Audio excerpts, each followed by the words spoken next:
حضور اگلا سوال جناب حسن دھوانی صاحب کا ہے جو اوریجنلی ٹنزانیہ غلط فہمی سے کچھ اور سمجھ کے مخاطب ہو رہا تھا.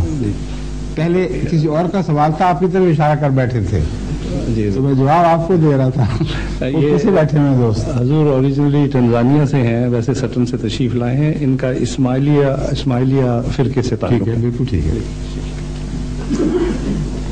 تشریف لائیے. السلام علیکم. وعلیکم السلام. میں آپ کو انگریز میں پوچھ سکتا ہوں؟ آپ جواب ہاں آپ انگریزی میں پوچھیں، میں اس کا ترجمہ بھی کروں گا، جواب اردو میں دوں گا. ٹھیک ہے؟ شکریہ. ابھی رمضان مہینے میں انگریزی ہے، کئی دفعہ ایسی انگریزی سنی ہے. نہیں، رمضان مہینے میں پروگرام آتے تھے ٹیلی ویژن پہ. جی جی. اس پہ سورہ آیت پہ ایک آیات ہے کہ یا ایھا الذین آمنوا اطیعوا اللہ اطیعوا الرسول واولو الامر. What is the understanding of the word ulul amri according to you?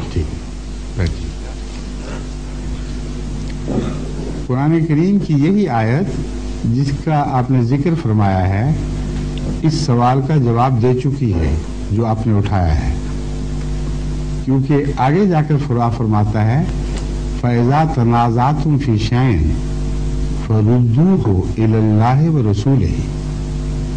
اولو الامر کا وہاں ذکر نہیں فرمایا.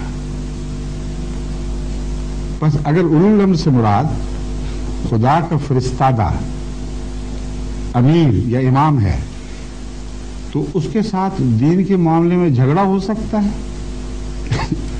اور اس جھگڑے کو پھر اس کی طرف نہیں لے جانا، جس کا مطلب وہ غلطی کر سکتا ہے.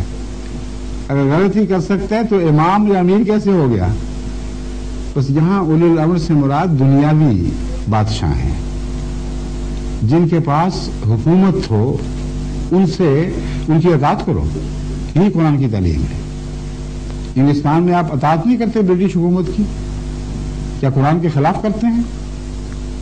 مگر اگر مذہب میں اختلاف ہو جائے، وہ کہیں نماز نہیں پڑھنی، وہ کہیں کلمہ نہیں پڑھنا، جیسا کہ پاکستان میں ایم کو کہا جاتا ہے، تو ہر بات میں اطاعت کرتے کہتے یہاں اب تمہاری اطاعت ختم. ردوہ الی اللہ ورسولہ.